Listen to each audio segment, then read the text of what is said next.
ભાજપ સરકારના ઇશારે નર્મદા પોલીસ દ્વારા આ અતિ પછાત નર્મદા જિલ્લામાં આદિવાસી બહુલ્ય વિસ્તાર ધરાવતા જિલ્લામાં અને ગ્રામ્ય વિસ્તાર ધરાવતા જિલ્લામાં ગેરકાયદેસર રીતે ચેકપોસ્ટો ઊભા કરીને લોકોને દંડના નામે ડરાવવામાં આવે છે અને દર મહિને જે ગ્રાન્ટ નથી આવતી એના કરતાં પણ વધારે દર મહિને કરોડોના દંડો ઉઘરાવવામાં આવે છે અને કરોડોના 2 નંબરે તોડ પણ કરવામાં આવે છે।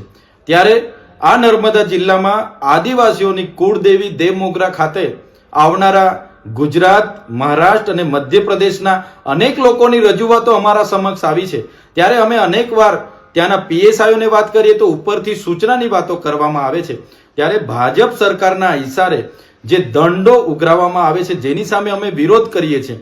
અમે પૂછવા માંગીએ છીએ પોલીસને, નર્મદા જિલ્લામાં બેફામ બુટલેગરો બન્યા છે, દારૂના ખુલ્લેઆમ ઠેકાઓ ચાલે છે, આકડા જુગારના ધંધાઓ ધમધમે છે, રેતીના માફિયાઓ, માટીના માફિયાઓ અને જમીન ખનનના માફિયાઓ આજે બેફામ ઓવરલોડ ટ્રકો ભરીને નીકળે છે।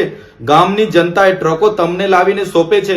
રાતોરાત પોલીસ પોતાની સેક્શનની સિસ્ટમ અપનાવીને છોડી મૂકે છે।